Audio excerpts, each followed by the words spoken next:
যে টপিকটি নিয়ে কথা বলতে চাচ্ছি সেটা হলো ঢাকা বিশ্ববিদ্যালয় ছাত্র সংসদ নির্বাচন, ডাকসু নির্বাচনের তফসিল ঘোষণা হয়েছে এবং দেখা যাচ্ছে যে এই নির্বাচনটি নিয়ে বিভিন্ন পক্ষের মধ্যে নানা বেশ উত্তেজনা এবং অস্থিরতা বিরাজ করছে। আসলে ডাকসুর একটা হিস্টোরিক্যাল লেগেসি আছে। আমরা যদি 90 স্বৈরাচার আন্দোলনের কথা দেখি, ওই সময়কার হিস্ট্রি চিন্তা করলে তখন দেখব যে তৎকালীন ডাকসু ভিপি জনাব আমানুল্লাহ আমান এবং জিএস খায়রুল কবির খোকন সাহেবের স্বৈরাচার বিরোধী আন্দোলনে একটা গুরুত্বপূর্ণ ভূমিকা ছিল। এবং এরপরে যে বিএনপি সরকার গঠন করা হলো, স্বাভাবিকভাবেই তখন তারা সেই ডাকসুর নেতৃত্বাধীন ছাত্রদের এবং সর্বদলীয় ছাত্রলীগ ওই সময় যেটা ছিল তার একটা কনসিকুয়েন্স হচ্ছে বিএনপির গভর্নমেন্ট। কিন্তু দেখা গেল যে বিএনপির এই 5 বছরের মেয়াদে ডাকসু নির্বাচন আর হলো না।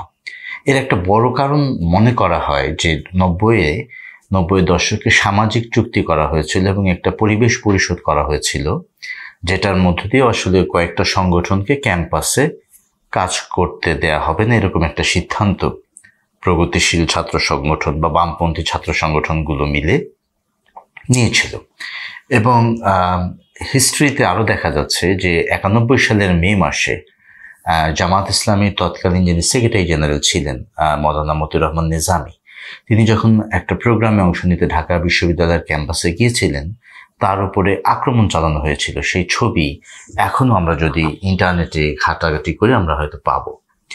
এখন এই যে পরিবেশ পরিষদ এবং সামাজিক চুক্তি, এটা অ্যাপারেন্টলি বলা হচ্ছে, বাহ্যত বলা হচ্ছে যে বেশ কয়েকটি ছাত্র সংগঠনকে তারা যেন ক্যাম্পাসে ফাংশন না করতে পারে সেই জন্য তাদের এই চুক্তি। কিন্তু আরেকটা চুক্তি আছে, সেখানে বলা হচ্ছে যে মূলত এই পরিবেশ পরিষদ এবং এই সামাজিক চুক্তিটা করা হয়েছিল ডাকসু যেন নির্বাচনটা যেন না হয় সেজন্য। তো এটা অনেকেই মানতে চান না, বিশেষ করে যারা পরিবেশ পরিষদের পক্ষে ভোকাল তারা মানতে চান না। কিন্তু হিস্ট্রি বলে যে 1990 সালের পরে 2018 সাল পর্যন্ত দীর্ঘ 28 বছরে আর ডাকসুর কোনো নির্বাচন হয়নি। এবং 2018 সালে আমরা যাদের মনে আছে তারা জানবেন যে ওই সময় বর্তমানে যে গণ অধিকার পরিষদ, সেটা যিনি আহ্বায়ক নূর, তিনি মূলত নুরুল হক নুরু, তিনি ভিপি হয়েছিলেন এবং ছাত্রলীগের তৎকালীন যিনি সাধারণ সম্পাদক গোলাম রব্বানী, তিনি জিএস হয়েছিলেন। এরপরও কিন্তু আর এই নির্বাচনটা হয়নি।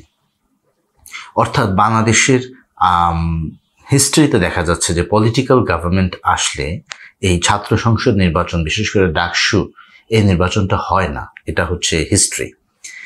এখন যে মুভমেন্টটা আমরা দেখলাম গত বছরে জুলাই আগস্টে, একটা মাস আপরাইজিং বা জুলাই গণ অভ্যুত্থান বলে আমরা যাকে বলছি, এটার একটা বড় স্টেক হোল্ডার ছিল ছাত্র জনতা। বিশেষ করে ছাত্ররাই এই আন্দোলনটার মূল নেতৃত্বে ছিল এবং ছাত্ররা যখন পুলিশের গুলিতে নির্বিচারে হত্যাকাণ্ডের শিকার হলো, তখন মূলত এর সাথে জনগণ বা অভিভাবকরা তারা জড়িত হয়েছিলেন। তো ছাত্রদের এই আন্দোলনের পরে আশা করা হয়েছিল যে এইবার ছাত্র সংসদ নির্বাচন নিয়ে যে জটিলতা বা জড়তা যাই বলি, এইটা কাজ করে, এটা হয়তো এবার কেটে যাবে। সে অনুযায়ী আমরা দেখলাম যে ছাত্ররা স্বাভাবিকভাবেই জুলাই অভ্যুত্থানের পর থেকেই ছাত্র সংসদ নির্বাচনের দাবি তুলেছিল। কিন্তু সারপ্রাইজিংলি বেশ কিছু ছাত্র সংগঠন, বিশেষ করে যারা বড় রাজনৈতিক দলের অঙ্গ সংগঠন, যারা ছাত্র দলের কথা যদি আলাদা করে বলি, তারা প্রথম দিকে এটার ব্যাপারে ভেটো দিয়েছিলেন। এবং তারপরে আপনার এই নির্বাচনের শিডিউলটা অবশেষে হয়েছে, কিন্তু এখনও দেখা যাচ্ছে যে এই নির্বাচন হওয়া নিয়ে একটা অনিশ্চয়তা আছে এবং ক্যাম্পাসে ছাত্র শিবির ফাংশন করতে পারবে কি পারবে না সেটা নিয়ে বামপন্থীদের চরম আপত্তি আছে।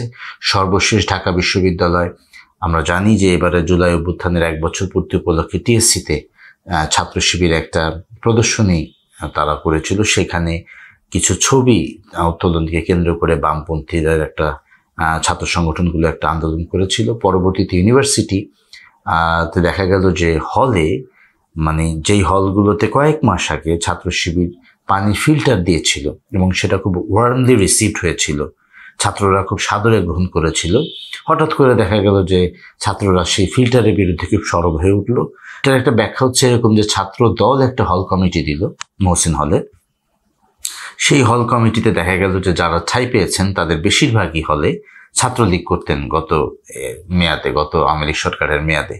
ফলে এটা একটা আবার আওয়ামী লীগ ফিরছে এরকম একটি আশঙ্কা থেকে ছাত্ররা হলের রাজনীতির বিরুদ্ধে তারা সরব হয়ে গেলেন। সেই রাতে বেশ বিক্ষোভ হলো, শিবিরের সকল ফিল্টারও ভেঙে ফেলা হলো, কারণ এটাকে তারা মনে করছিল যে এর মধ্য দিয়ে হয়তো শিবিরও হলে প্রবেশ করছে। উদ্ভূত এই পরিস্থিতিতে যখন ঢাকা বিশ্ববিদ্যালয় সকল ছাত্র সংগঠনকে নিয়ে মিটিং করতে চাইলেন, সেখান থেকে আবার বামপন্থীরা পদত্যাগ ওয়াকআউট করলেন এই যুক্তিতে যে শিবিরকে নর্মালাইজ করা হচ্ছে, শিবিরকে ডাকা হয়েছে, এবং তারা আবারও সেই 90 সালে যেটার কথা শুরুতেই বললাম, সামাজিক চুক্তি এবং পরিবেশ পরিষদ, এই দুইটা অজুহাতকে তারা দাঁড় করালেন। তো এটাই হচ্ছে আলোচনার বিষয় যে জুলাইতে এত বড় একটা অভ্যুত্থান এবং এত সংখ্যক মানুষের জীবন দেওয়ার পরও এই ধরনের যেই আমরা যে অনেক সংস্কারের কথা বলছি, কিন্তু বাস্তবতা হচ্ছে যে ইভেন ছাত্রদের যে সংসদ নির্বাচন অথবা ঢাকা বিশ্ববিদ্যালয়ের মতো যে শিক্ষা প্রতিষ্ঠান, সেখানে যে মৌলিক কাঠামোগত যে দুর্বলতাগুলো ছিল সেগুলো আসলে আমরা এখনো উতরে উঠতে পারলাম না, এবং এগুলো সংস্কার নিয়েও এখনো পর্যন্ত কোনো সুরাহা হয়নি। ফলে একটা অনিশ্চয়তা তো দেখা গিয়েছে। সো এই মুহূর্তে যে অবস্থাটা ঢাকা বিশ্ববিদ্যালয়ে চলছে সেটা হচ্ছে যারা ইলেকশনের পক্ষে তারা মনে করছেন হোয়াট এভার হ্যাপেন্স, নির্বাচন সময় মতো হবে।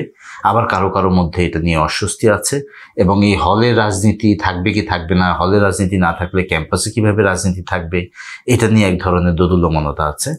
কিন্তু সবচেয়ে বড় ট্র্যাজেডির বিষয় হচ্ছে যে এত বড় একটা অভ্যুত্থানের পরও আমরা ঢাকা বিশ্ববিদ্যালয় বা অন্যান্য বিশ্ববিদ্যালয়ে ছাত্রদের প্রতিনিধিত্বশীল যে একটা ফোরাম, ছাত্র সংসদ নির্বাচন, সেটাকে আমরা এখন স্মুথ করতে পারলাম না।